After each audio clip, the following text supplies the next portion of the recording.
Okay, we'll pick up from after we blew up the Han River Bridge, but these next stories will be about things that happened that I forgot to mention. But it was during the Chinese big push to overtake the 8th Army. Of course, they were still pushing us down south. But anyway, we were in a blocking position at one time during the Chinese push on their offense.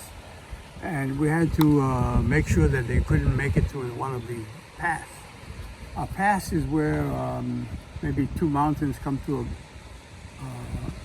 where the roads go through it. And then we had to hold that position to stop it from coming through that. But before that, we had to go through the pass, and we had laid down anti-tank mines. The anti-tank mines were to stop the Russian T-34 tanks. So after mining the roads at the pass, I decided to booby trap one of the mines. And what I did was booby trap anti-tank mine with a pressure release booby trap under the anti-tank, one of the anti-tank mines. And I didn't camouflage it as good as it should be. I wanted to make sure that someone can see it, would identify it quite easily. After doing all this, after prepping and all that, setting all the mines, then we pulled back to another hill way back to the rear. And we stayed there and observed the pass for quite a few hours. And then we heard the enemy coming, the tanks, and of course we could hear it. And all of a sudden, I hear a loud explosion. And of course, I was thinking that they found a mine that I booby trapped. So we waited a while, and we did what we had to do because it distracted them and pulled them out of that pass and made them go another way. And that's what we wanted to do. So when everything was clear, I went down to the pass and looked at the explosion of the mine that I booby trapped, and it sure was the one. And when I looked at the site, the only thing that was left was the soldier who was digging for that mine. The only thing that was left of him was his shoe. Both shoes were there. And of course, you know, the Chinese were wearing the down shoes, which is feathers to keep them warm. And they just blew him right out of the shoes. And the shoes were there smoldering. And I kind of, well, that's the end of that person anyway. And then another one that was kind of funny also is we were going up this hill, and this concerns mines again, but this is any personnel mines. These mines are used to hurt any personnel, therefore it doesn't take much pressure to set these things off. So we were going up this hill and we found that the Chinese mined the hill also. So we have a system of what we call coning the mines. And we have cones with us, they look like ice cream cones. And when you find a mine, you cone it so that nobody would go near it.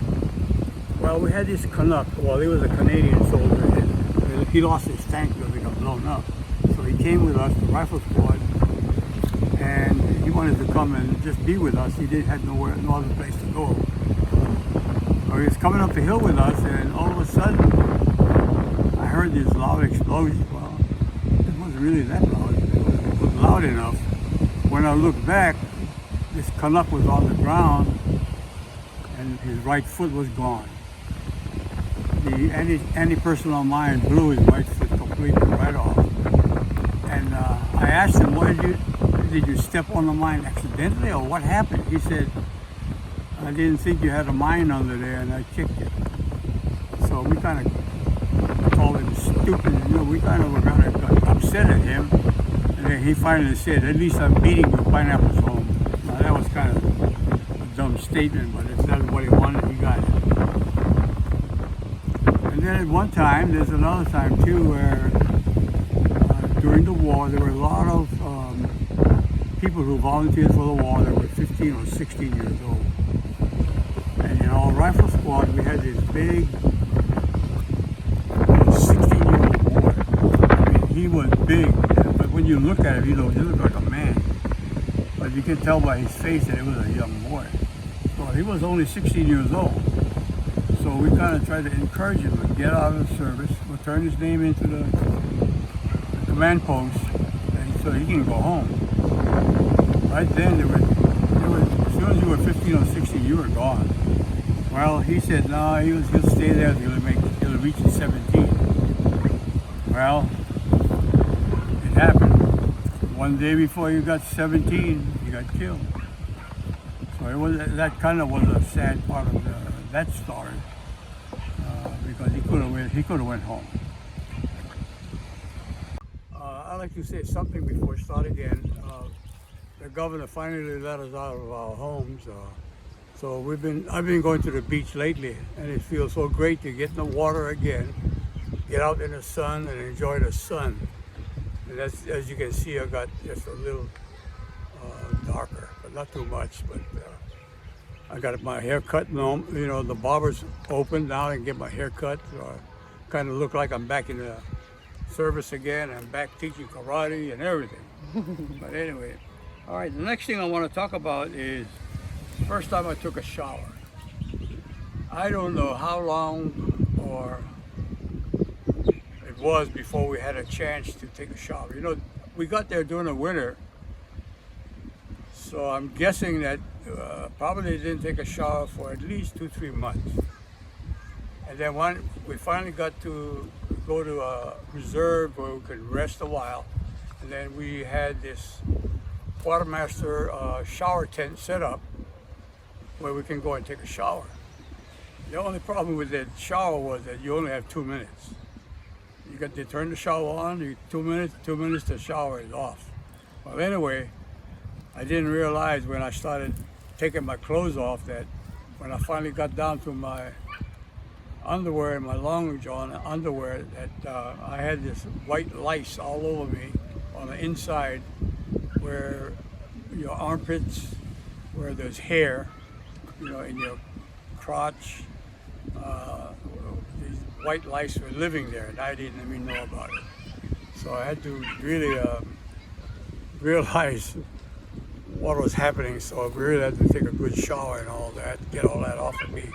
And when the 2 minutes is up, you go outside. Everybody's in there. Everybody's naked. Nobody cares about what.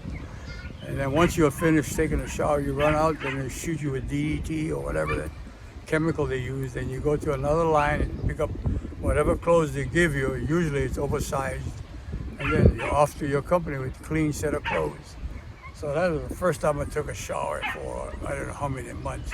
And it felt so good. It felt good to get rid of that lice. And by the way, I remember mentioning at the very beginning that everybody went to Korea and we all got to be riflemen, but it's not true. There was one of us that was selected to go to the GRS. GRS means Grave Registration Service. So I forgot his name. He was a Filipino guy though, but his job was to go and pick up all the dead bodies. He had a terrible job. And we saw him about 5-6 months later. He looked like he could go to a madhouse or something. But in those days, we didn't have body bags, so all he had to, what he was doing is just picking up the bodies and just tossing it in a truck like a sack of potatoes. Because when everything is frozen, there's nothing you can do. The body is preserved, but you can't put it in a body bag. And he just tossed it, like I said, a piece of meat right into the truck, load it up, take it to the grave registration, unload it, go back up to the lines, pick up some. And I haven't seen him since then, but I hope everything is all right with him mentally, anyway. I think I'll stop for a while now, and then maybe I'll pick it up another time later. Okay, thanks. For this segment, I'm going to be talking about myself, not about the military. We can pick that up later on. But I left Virginia in 2002. Came back home. Bought a house on Hawaiian homelands. And in order to buy a home on Hawaii homelands, you have to be a native Hawaiian. And a native Hawaiian is like an indigenous person. You have to have at least 50% of your native has to be a Hawaiian native blood. So you have to qualify to get on these homesteads. But anyway, I'm enjoying my life here. It's pretty close to the beach. Since I've been home, I learned how to stand up paddle, of course. I can't go back to regular surfing because I injured my neck in the military. So I can't hold my neck up like you do in surfing, regular surfing. So when I came home, I saw these people standing up and paddling. So I got involved in learning that. I learned it like everybody else. I was a beginner. I fell 1,000 times, but like the old Chinese say, you got to get back up again for the 8th round. So I kept falling and getting up, kept falling, getting up. Pretty soon I got to a point where I can stand up paddle. And then I saw people surfing. So my next challenge was to learn how to surf again with the paddle. So I started learning how to stand up surf paddle. And of course I fell 1,000 times. But now I've learned how to stand up surf, and I'm well known on this military beach as the old man. I'm 87 years old, and there's not too many people out there on a surfboard at my age. They're usually in there. The oldest guy, one time I met a guy, I thought he was old because he looked old, and he was wearing a malo, but he was a guy from the mainland, and he looked really old. So I thought, wow, I got to see how old this guy is, because he's got to be older than I am. Come to find out, he was way younger than I was. So I just left it as that. But anyway, I enjoyed myself surfing, getting back in the sun. But I do miss the people in Virginia. I do miss teaching karate. I know I'm not teaching it now, but I don't feel like I want to get back to it. I just miss teaching back in Virginia. I miss all the students. But I'm enjoying my life. The reason I'm wearing these glasses is that my left eye is totally blind. I had glaucoma through my fault. No fault of anybody else but mine. I didn't catch it fast enough to go to the doctor. So now I'm officially blind. Last year I had, as you can see, I've lost a lot of weight. I lost at least 25 pounds. I had a kidney stone they found it was about 6 centimeters, and then plus I had pneumonia in my system. I didn't even know about it. When I went to the doctor was asking me how come I didn't feel all the pain that goes with kidney stones and all these things. I said I thought it was a stomach ache. So by the time they found it, they did an MRI on a Thursday and did the surgery on a Saturday real quick to get that stone out of there. And when they got the stone out and they finally cleared where I can use the bathroom, let me tell you something, guys. That's the most painful thing I've ever did. You better believe the women, man. When they say it's painful to give birth, this thing is about the same thing. And finally, my system is back in it good again. I'm starting to gain weight, get some of my weight back. As you can see now, the governor let us back to the beaches, so I'm back out again. And once I get my strength back, I'll be back in the water with my surfboard and enjoying the rest of my life I have here in Hawaii. Okay. Everything's fine. I'm doing good. Okay, thank you.